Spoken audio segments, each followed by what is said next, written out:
नाटक तैयार किया है जिसका टाइटल है जय श्री राम रामायण। ये जो भव्य हिंदी नाटक है ये भगवान राम के दृष्टिकोण से हमने उसे लिखा है, उसे अभिव्यक्त किया है, जिसके प्रोड्यूसर राम भाई, मैं और मेरे पुत्र सिद्धांत सर हैं। इसका लेखक मैं हूँ। इसका जो लेखन और निर्देशन है वो मैंने और सिद्धांत सर ने मिलकर किया है। हम पिछले 4 वर्षों से इसका शोध कर रहे थे और एक पूरे बरस से हम इसकी रिहर्सल कर रहे हैं। बहुत ही भव्य पैमाने पर इस नाटक को बनाया गया है, जिसका हाल ही में मंचन हमने 20 नवंबर को सेंट एंड्रूज ऑडिटोरियम में किया था। और उसका जो वर्डिक्ट निकला है, जनता का जो एक वो निर्णय निकला है, वो सुपर हिट प्ले है। सारे पत्रकारों ने, बड़े बड़े जो क्रिटिक्स हैं, उन्होंने सिर्फ 5 स्टार्स की रेटिंग दी है। बहुत बढ़िया था। इसमें हुआ क्या कि हमारे साथ जो एक बंदा काम कर रहा था, जो एक मुलाजिम था, जो पिछले 6-7 महीने से हमारे साथ जुड़ा हुआ था, उसके पता नहीं मन में क्या छल कपट आया, तो वो एक लाइटमैन के बतौर हमारे साथ जुड़ा। और जुड़ने के बाद उसने कहा कि पुनीत जी, मैं आपका बाकी भी काम कर दूंगा, तो आप मुझे थोड़ा इसमें पैसे थोड़े ज़्यादा दीजिएगा। जब भी जैसे हम महाभारत का हम प्ले करते हैं तो एक लाइट जो डिज़ाइन, जो लाइट का काम करता है, तो उसकी था कि मैं 5,000 रुपये में मैं आपका ये कर दूंगा, लेकिन मैं जो बाकी आपके लिए छोटा मोटा काम करूंगा, आप उसके लिए थोड़े में ज़्यादा पैसे दे दीजिएगा। तो मैंने ठीक है, आपको मैं पर शो मैं आपको 15,000 दूंगा, मतलब मैं आपको 10,000 रुपये ज़्यादा दूंगा। तो वो खुश हो गया, ठीक है, काम करने लग गया। अब हमारा है कि भाई हम तो 40 साल से इंडस्ट्री में हैं, हमारे मन में तो कोई द्वेष छल कपट है नहीं, हमने उसको रख लिया। उसके मन में ये था कि भैया ये लोग तो भैया बहुत पैसे खर्चा कर रहे हैं और ये तो प्ले बनाने में लगे हुए हैं। उसके मन में क्या कुरापात आया, उसने क्या किया कि हमने जनवरी में हमने ये हायर किया हुआ है NCPA ऑडिटोरियम जमशेद थिएटर। वहाँ पे हमारा मंचन होगा जनवरी 14-15 को। वो बहुत ही प्रेस्टिजियस ऑडिटोरियम है, एशिया का नंबर 1 ऑडिटोरियम है। वहाँ पर जय श्री राम का मंचन होगा। तो वहाँ पे हमने सितंबर के महीने में 14 लाख रुपए हमने जाके जमा कराए थे। हमने 2 दिन के लिए उस ऑडिटोरियम को बुक किया था। जो चेक था, राम भाई ने अपनी कंपनी साक्षात एंटरटेनमेंट से वहाँ पे दिया चेक। सिंस हम साथ में पार्टनर्स हैं, हम प्रोड्यूसर, तो साइनिंग अथॉरिटी मेरी थी, जानते थे पुनीत जी को, तो मैं सब कर रहे थे, हम करके आ गए। ये जो शख्स है जिसका नाम है अभिषेक नारायण, ये 1 नवंबर को हमारी कंपनी छोड़ के चला गया कि मुझे आगे काम नहीं करना, क्योंकि इसकी बाकी कुछ चीज़ें हमें पता चली कि भाई किसी को लाख रुपए दिलवा रहा है तो वहाँ से अपना कमीशन खा रहा है। कुछ काम के लिए साहब इनको पैसे दे दो, ये अच्छा काम करेंगे, वो गलत काम, वो काम ही ठीक नहीं कर रहे थे। तो जब हमने 3-4 बार उसको पकड़ा, मैंने भैया तुम क्या कर रहे हो, और उसका जो डिलीवरी का टाइम आया तो ना वो LED स्लाइड्स बनवा के दे सका, ना बुक माई शो पे हमारे प्ले को अपलोड कर सका। तो मैंने डांटा, भाई कि तुम क्या काम तो तुम ठीक नहीं कर रहे। तो उसको लगा कि मैं शायद मैं पकड़ा जाऊंगा, तो उसने एक सीधा व्हाट्सएप पे एक मैसेज भेजा कि भाई मुझे इस प्ले का कोई हिस्सा नहीं बन रहा, आप लोगों को बेस्ट ऑफ लक, मैं काम छोड़ के जा रहा हूँ, मैं आगे से इस सदस्य नहीं बनना चाहता इस प्ले का। मैं चुप रहा, ठीक है चले जाओ, नहीं बनना तो ना बनो। हम पे काम डबल आ गया, हम करने लगे। पीछे राम भाई को 2 दिन के बाद राम भाई को फ़ोन करके बोलता है कि राम भाई, मैं आपके प्ले को बर्बाद कर दूंगा, आपका प्ले तो नुकसान में जाएगा, आपके पैसे लॉस हो जाएंगे, सारे कलाकार मेरे हैं, मैं उनको लेके उनको बोलूंगा तो वो लोग भाग जाएंगे। ये ब्लैकमेलिंग का चक्कर था। तो राम भाई भी दबंग इंसान है, ये डरते नहीं, कहा वो है चल निकल, आगे से मेरे को फ़ोन नहीं करना। और राम भाई ने उसका जो फ़ोन है उसको क्या कहते हैं, उसको ब्लॉक कर दिया।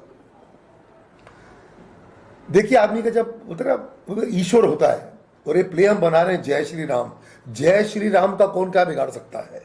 20 तारीख को मंचन था, तो 20 तारीख को सुबह मुझे एक मैसेज भेजता है कि Puneet ji best of luck sir, God bless you for your show. मैंने तो ध्यान नहीं दिया। 20 तारीख को और क्या होता है, जब प्ले में हम 20 दिन डे नाइट काम कर रहे थे। 20 तारीख को मंचन खत्म हुआ, 21 तारीख को मैं उठा, मैंने यार अब हम पढ़े आगे जो हमारा शो होने वाला है, क्या कहते हैं इसको, जो 14-15 जनवरी को, तो उसके लिए हम तैयारी करें। मैंने NCPA को पता करो यार मेल में क्या क्या मुझे उन्होंने मेल भेजे थे। अब जैसे मैंने अपना फ़ोन खोल के देखा तो मैं अपने फ़ोन में लॉगिन नहीं कर पा रहा अपने ईमेल आईडी पर। तो मुझे टेंशन होगी कि यार मेरा ईमेल आईडी कहाँ गई, मेरा जो मैं मेल क्यों नहीं चेक कर पा रहा। किसी ने मेरे ईमेल आईडी को हैक किया, मेरा पासवर्ड चेंज कर दिया और वो अपने फोन से उसको ऑपरेट कर रहा था। अब हमने जब नया पासवर्ड डाल के लॉगिन करने की कोशिश की तो वहां पे ओटीपी जो आता है भैया वो ये फोन, ये तो कोई और इसका इस्तेमाल कर रहा है। हमने पता कि ये कौन हमारे ईमेल आईडी को कौन इस्तेमाल कर रहा है, तो जो नंबर आया तो पता चला कि वो अभिषेक नारायण का नंबर है। तो मेरी बेटी भी थी, वो डर गई, उसने कहा कि डैड ये कुछ गड़बड़ है, ये सही नहीं है। उसको हमने फ़ोन किया कि भैया तुमने हमारा ईमेल तुम क्यों चला रहे हो, तो कहता नहीं मैं बैंगलोर में हूं, मैं कल आऊंगा आपको खोल के दे दूंगा। सबके सामने उसने कहा, हम चुप रहे, चलो कोई बात नहीं। तो मेरी बेटी ने कहा कि डैड इन पर भरोसा मत करो, मुझे कुछ गड़बड़ लग रही है। उसको पता नहीं क्या रात को 2 बजे मेरी बेटी ने एनसीपीए को एक मेल डाला कि प्लीज़ आप सचेत रहिए, मैं पुनीत जी की बेटी बोल रही हूँ और शोमैन थिएटर प्रोडक्शन से बोल रही हूँ, please get in touch with me immediately, क्योंकि अब हमारा जो ईमेल आईडी वो हैक हो चुका है। फिर उसने 4 बजे एक और मेल डाला, फिर 6 बजे एक मेल डाला कि प्लीज़ हमारे, उसको रात को पूरी रात सोई नहीं हो। सुबह देखा तो मेरी बेटी मेरे घर आ गई 10 बजे, बोला कि we must go to the police station. हम सीधा साइबर क्राइम में गए, उनसे हमने बताया कि हमारा ईमेल आईडी से हैक हुआ है और जो हमने नंबर जो डाला है उन्होंने भी किया, उन्होंने देख लिया नाम, वो अभिषेक नारायण का नाम आ रहा था। जब हम वहां पे थे पुलिस स्टेशन में, हम कंप्लेन लॉन्च कर रहे थे, एनसीपीए से फोन आता है कि निवृत्ति आपने हमको मेल डाला। बोलते जी हाँ, मैं पुनीत जी की बेटी बोल रही हूँ। बोलते बट आपके तो ईमेल आईडी से हमको मैसेज आया है कि आप हमारा ये 14-15 का शो होने ही नहीं वाला, वो तो कैंसिल कर दो और पैसे हमको रिफंड कर दो। हम शॉक हो गए कि भाई ये तो हमने कहा ही नहीं है, और वो तो हम तो अभी 11:30-12 बजे, तो 1 घंटे में पैसे रिफंड करने वाले हैं। तो पुलिस वाले ने फोन लिया, आप किसके नाम, बोलते जो पैसे रिफंड करने की बात है वो अभिषेक नारायण के पर्सनल अकाउंट में पैसे डाल दीजिए। पैसे गए साक्षात से, एंटरटेनमेंट से, और उसने मेल डाला कि भाई मैं शोमैन थिएटर प्रोडक्शन से बोल रहा हूँ, हमारा शो कैंसिल हो गया है और आप जो 14 लाख रुपए हैं और प्लस जो आपने डिपॉजिट भरा है वो मेरे पर्सनल अकाउंट पे ट्रांसफर कर दीजिए। तो पुलिस ने कहा कि madam this is a fraud, आप बिल्कुल मत करिए, इसको रोक दीजिए। आपकी कंप्लेन, हम पुनीत जी कंप्लेन लिखाने आए हैं, लेकिन अगले को बोलिएगा नहीं कि आपने रोक दिया है, उससे टाइम लीजिएगा।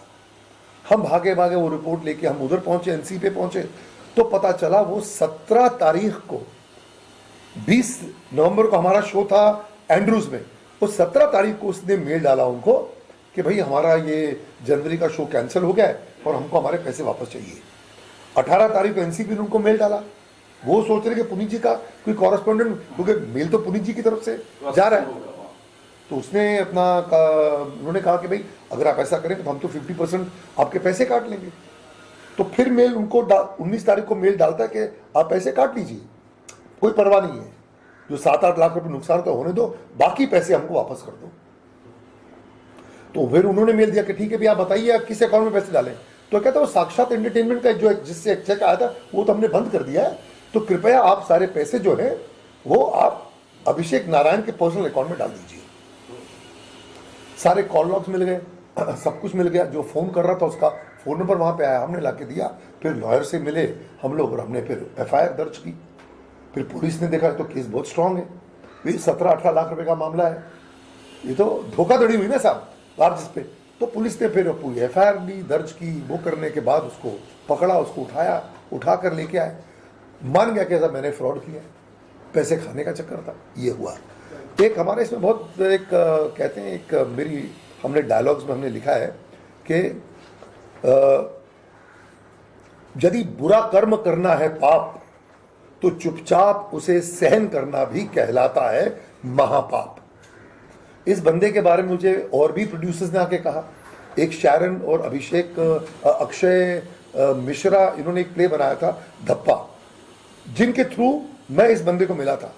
उन्होंने कहा फोन किया, पुनीत जी हमारे साथ भी सेम फ्रॉड कर चुका है, ये is a blackmailer, is a fraudster, ये हमेशा करता है, एंड में धमकी देता है कि मैं छोड़ के चले जाऊंगा और मैं लोगों को लेके चले जाऊंगा, आपका प्ले रोक दूंगा।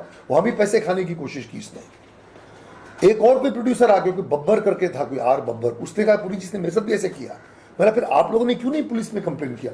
क्या हम लोग डरते हैं, क्यों जाए, बेचारे छोटे आदमी कहाँ पढ़ेंगे। बट लकीली हमारे केस में था कि ऐसे गलत आदमी को सबक मिलना ही चाहिए। न केवल मैंने इसलिए हमने नहीं कंप्लेन की, एक तो हमने अपना क्राइम होने से मुंबई पुलिस ने हमें बचाया। भाई एक जो पुलिस की जो धारणा हमेशा जो बनी हुई है कि मुंबई पुलिस जो है वो लोगों को तंग करती है और लोग डरते हैं। मैं आपको बताना चाहता हूँ, मैंने 2004 में एक फिल्म बनाई थी, गर्व प्राइड एंड ऑनर, जिनके हीरो सलमान खान थे। उस फिल्म को मैंने लिखा था, उसका निर्देशन किया था। वो film Maharashtra police, Mumbai police के हित में फिल्म बनी थी। उस समय जो फिल्में बनती थी वो बहुत ही मतलब पुलिस वालों को हमेशा बुरी लाइट में दिखाया जाता था कि ये घूसखोरी हैं, पैसा खाते हैं, लोगों को तंग करते हैं, ये वर्दी वाले गुंडे हैं, ब्ला ब्ला। मैंने पहली फिल्म बनाई थी गर्व, जिसमें पुलिस को एकदम एक आदर्श पुलिस वाला दिखाया था। वो मेरा विश्वास आज 22 साल बाद आप देखिए, मेरा 20 साल बाद बिल्कुल मतलब जरा सत्य हुआ है कि वाकई मुंबई पुलिस, मैं कह रहा हूं हम लोग गए, दे एक्टेड 24 घंटे के अंदर उन्होंने इस क्राइम को सॉल्व किया, इस बंदे को पकड़ा और आज वो सलाखों के पीछे है। तो पुनीत जी, आपका साफ ये कहना है अगर किसी के साथ गलत होता है तो उसे एक्शन लेना चाहिए, उसे पुलिस बिल्कुल चुप नहीं रहना चाहिए। यही हमको यही से हम क्या होता है कि नहीं यार पुलिस के पास कौन जाएगा, कौन नहीं जाना चाहिए। अगर आपके साथ आप सही हैं, आपके साथ गलत हुआ, आप जाइए। और पुलिस जो है आपकी, ये आपके रक्षक है, ये भक्षक नहीं है। मुंबई पुलिस जो है ये रक्षा का काम करती है और आपकी ये निगरानी के लिए बनाई गई है। ये कब से आपके पास में काम करता था और ये कहाँ का बंदा था? साहब बम्बई का ही बंदा था, बम्बई का ही बंदा था। और इसने क्या है कि जैसे भाई हमने रिहर्सल शुरू की जून के महीने में, जून में 10 दिन की, जुलाई में शायद 16 दिन की, फिर जून जुलाई अगस्त में हमने शायद 10-15 दिन 16 दिन की होगी, अक्टूबर में हमने कोई रिहर्सल नहीं की, फिर हमने नवंबर में 1 तारीख तो छोड़ के भी चला गया ये। मतलब आदमी का जब पता, एक जैसे एलईडी छोटे मोटे जो भी काम करो उसमें पैसा खा जाओ, किसी को भी जो 5,000 की चीज़ है साहब इसको 10,000 दे दो आप, वो बाद में पता चला फिर किसी को 45,000 दिला दिए, किसी को लाख रुपए दिला दिया और वो पैसे वापस नहीं आए। तब मैंने पूछा भाई ये हमारे, या तुमने जो इनको पैसे दिलाए ये पैसे मेरे कब आएंगे? ना एलईडी स्लाइड्स आई, ना कुछ आया। एनसीपी का जो कॉन्ट्रैक्ट था, जो सिग्नेचर जो हमने, मैं साइनिंग अथॉरिटी मेरी थी, मैं जो साइन करके आया था वो मुझे आज तक नहीं मिला। वो तो आप मुझसे साइन करा के लेके कि सर मैं उनको दे दूंगा, उनसे साइन करा के मैं आपको आपकी कॉपी ला के दे दूंगा ना। ठीक है भैया, टाउन जाएगा आएगा, जाके आने के बाद पहले मेरा कॉन्ट्रैक्ट की कॉपी का है, तो कॉन्ट्रैक्ट है नहीं, आज देता हूँ कल देता हूँ, अभी नहीं आया। मैंने कहा दे देगा, हम तो व्यस्त थे प्ले बनाने में, तो कोई बात नहीं। कहते हैं ना कि सत्य में जयते, और क्या। और राम सर, जिस तरह से इन्होंने तो फ्रॉड किया था, जो पकड़े भी गए, पुलिस का पूरी मदद मिली, तो जनवरी में जो होने वाला प्रोग्राम है वो हो रहा है, ये दर्शकों से क्या बताना चाहेंगे आप? नहीं, ये कार्यक्रम हो रहा है और एनसीपी ने रियल वापस से कांटेक्ट सही किया है, कॉन्ट्रैक्ट पुनीत जी ने किया, हम स्वयं जाके आए और हमारी बिटिया रानी वहाँ बहुत हेल्प की आईटी सेल में, और ये शो 14-15 को अच्छे से हो रहा है, बहुत ही भव्य पैमाने पे होगा। एनसीपी ने पूछा, ये बोलते हम इसको ऐसे तुच्छ व्यक्ति को तो हम खड़ा जानते भी नहीं, कौन है ये, और यहाँ पे झूठ बोलता था कि मैंने किया है। बोला आपका प्ले होगा, अवश्य होगा, आपने डेट ब्लॉक की है, आपने 6 महीने पहले इतने पैसे भरे हैं, तो आपका शो कैसे कैंसिल हो सकता? आप मतलब प्रतिष्ठित लोग हैं, तो ईश्वर की कृपा से सब एक क्राइम सॉल्व हो गया है, वो तो सलाखों के पीछे है। Law has taken its own course और हमारा बहुत भव्य पैमाने पे 14 जनवरी और 15 जनवरी को एनसीपीए जमशेद थिएटर में हमारा जय श्री राम का मंचन होगा। उसमें जो है जितने कलाकार जो काम करते थे, जैसा कि हमने एंड्रोस में देखा, जो कलाकार काम कर रहे हैं तो सेम कलाकार ही रहेंगे या उनको कुछ भड़का दिया गया, उनको कुछ नहीं, वो नहीं, उसने तो भड़काने की किया उनको। उसने तो 2 तारीख से कोशिश की थी जब उन्होंने राम भाई को फोन किया था, पर कोई कलाकार थोड़ी उसकी बात मानेगा भाई। इतने भव्य शो में लोग काम कर रहे हैं, लोगों ने बेचारों ने इतनी देखिए, आदमी का कुरापात दिमाग, न केवल पैसे खाने की कोशिश की, उसने उन कलाकारों की तुम्हें रोजी रोटी छीनने की कोशिश की। उन बेचारे जो टेक्नीशियंस हैं इस प्ले में, 75 से 80 लोग इस नाटक से जुड़े हुए लोग हैं जिनको रोजगार मिलता है, जिनको आगे भी शोज में पैसे मिलेंगे। तो उसको अगर ये कहीं भगवान खुदा ना खास्ता करे ना, भगवान ना करे, अगर ये जनवरी का शो कैंसिल हो जाता तो उनके भी तो, लोगों के गरीबों के भी तो पैसे मारे जाते। पर चलो, कहते ना कि ईश्वर है, सब ठीक हो गया। अगर नाटक की बात करें तो इसके बारे में बता सकते हैं कुछ, जिस तरीके से आपने रावण का रोल किया है जी, तो कितनी कठिनाइयां हुई रावण के रोल में आपको? देखिए क्या है कि मेरे हिसाब से मैं साक्षात रावण का अवतार हूँ।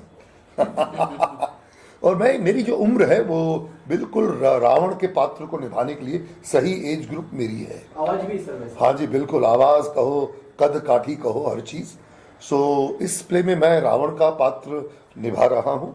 बहुत पढ़ा है हमने रावण के बारे में, और मेरे जो सुपुत्र हैं सिद्धांत सर, वो इसमें राम का किरदार निभा रहे हैं। विंदु दारा सिंह हैं जो हनुमान का किरदार निभा रहे हैं। समीक्षा भटनागर हैं जो सीता माता का किरदार निभा रही हैं। और इसके अलावा अपना यशोधन राणा जी हैं जो ओम नमः शिवाय में शिव भगवान बने थे, वो इसमें शिव का पात्र कर रहे हैं।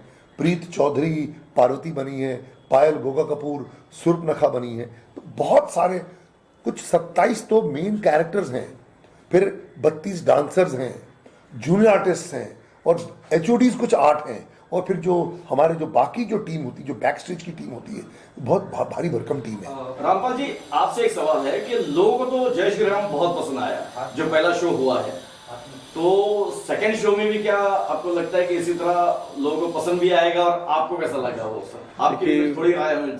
वो शो तो आपने स्वयं देखा और शूट भी किया है, और ये उससे भी भव्य और बहुत अच्छा होगा, आपको बहुत आनंद आएगा। और ये आप हमारी बातें जनता तक पहुंचाए, जनता जरूर ये शो देखने को आए।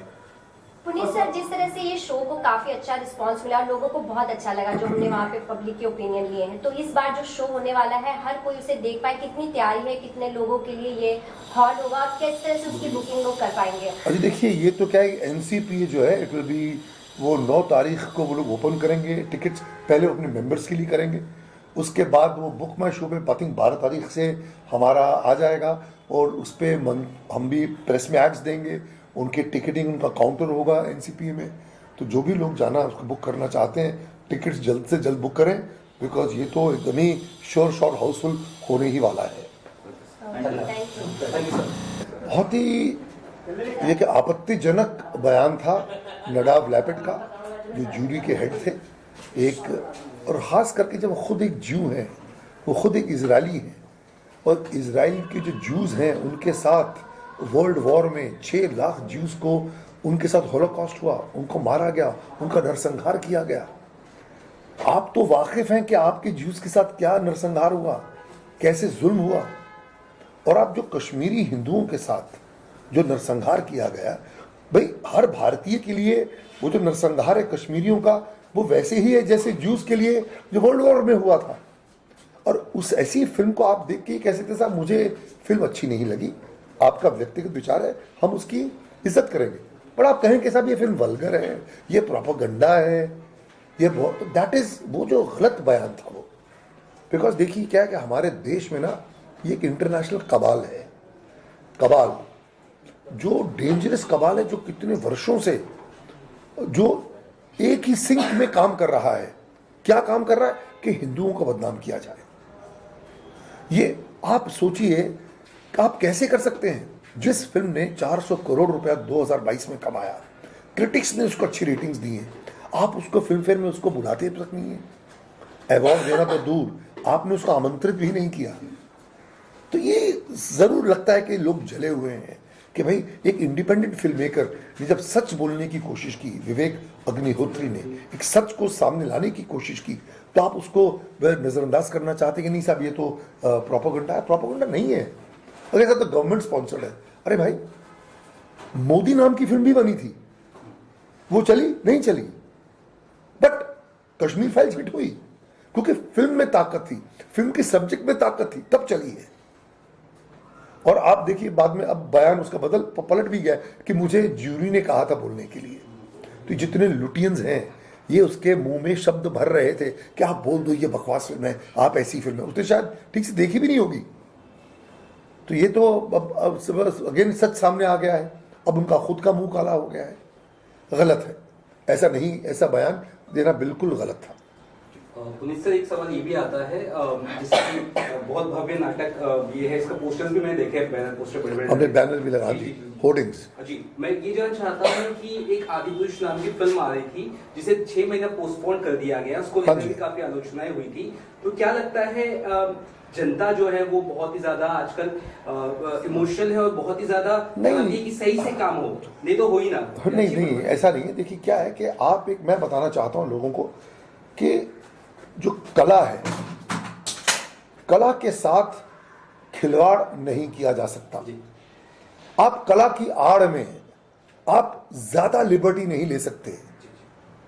आपको अगर आप जो कला के क्षेत्र में यदि आप मर्यादा से भटक कर, और खास करके जब विषय हो मर्यादा पुरुषोत्तम भगवान श्री राम का, आप जब उसमें अतिशयोक्ति करेंगे, आप लिबर्टी लेंगे, तो वो कला जो है काली हो जाएगी, वो कला काली हो जाएगी।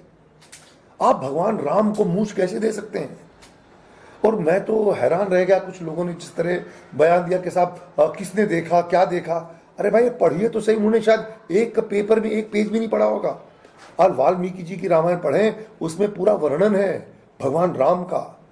आजान बाहु श्री राम, पट पीठ धरण धनवाधारी, आजान बाहु श्री राम। उनके हाथ लंबे थे, उनका चेहरा जो था सौम्य था, एकदम क्लीन था, कहीं मूछ का मेंशनिंग नहीं है। इवन जंगल में जब वनवास जब तपस्वी बनकर जंगल में थे, तो हनुमान जी ने भी जाकर जब सीता माता के सामने उनका वर्णन किया, वहां भी कोई दाढ़ी की मेंशन नहीं है। और फिर एंड में 14 वर्षों के बाद अगर किसी ने ठीक से पढ़ा हो, मैं तो उन्हें बताना चाहता हूं कि उनकी जो शिखा थी वो शत्रुघ्न ने काटी थी, तो कोई मेंशन नहीं कि उनकी दाढ़ी काटी गई है। He was clean absolutely. और राम लला कहते हैं उनको। तो बहुत ही अपना प्रियदर्शी भगवान साक्षात विष्णु का अवतार है। आप हनुमान को कैसे एक बार बना सकते हैं? आप उसको एक दाढ़ी दे सकते हैं? भगवान हनुमान तो यार भगवान शिव का अवतार है। रावण का त्रिपुंड तिलक होना चाहिए, वो तालीबानी नहीं हो सकता, वो ब्राह्मण था, 4 वेदों का ज्ञाता था, 6 शास्त्रों का ज्ञाता था रावण। तो आप जो है आप कैसे बना सकते हैं? तो ये लोगों क्या आप, मैंने कहा ना, जब मर्यादा पुरुषोत्तम राम के विषय में आप कुछ बना, आप देखिए जो सिख धर्म है, आप उसके किसी भी गुरु के बारे में आप कुछ बनाए ही नहीं सकते। मैं उनकी इज्जत करता हूं, क्योंकि उनको पता है कि मनुष्य जो है क्रिएटिव लिबर्टी के नाम पे कुछ ना कुछ गलत दिखा देगा। आप मोहम्मद पैगंबर के बारे में आप बना के देखिए, आपका सर धड़ से अलग कर देंगे। अच्छी बात है, उन्होंने जो किया है कि वो अपने धर्म पे बिलीव करते हैं। हम क्या है, हम जो हिंदू हैं बहुत ही उदार दिल हैं कि भाई हमारा तो वे ऑफ लाइफ है, और हम क्या यार किसी के एक के कहने से या 2 बंदों के कहने से हमारे धर्म को कुछ नहीं होगा। मैं मानता हूं, अच्छी बात है, लेकिन क्या है कि आजकल की जो युवा पीढ़ी है, अगर हम उसका नैरेटिव ही चेंज कर देंगे। ये बीच में भी एक वेब सीरीज आई थी राम युग, वो ग्रीक रोमन कपड़े पहना दिए उनको उन्होंने भगवान राम को। तो क्या है, आज से 50 साल बाद लोग समझे शायद यही राम थे। तो ये नहीं होना चाहिए। आप पढ़ें, आपका वर्णन है, आपका वाल्मीकि की रामायण है, आप उसे पढ़ें, आप तुलसीदास जी की पढ़िए। आपने पढ़ा है, कुछ नहीं आप कर रहे हैं, तभी तो फिल्म डिले हुई है। और मुझे पूरी उम्मीद है वो अच्छे लोग हैं, मेकर्स हैं, वो सही करके ही पब्लिक के सामने लाएंगे। अब हमने ये सारी चीज़ों का बहुत ध्यान रखा। आपने अगर हमारा प्ले देखा होगा तो मर्यादा में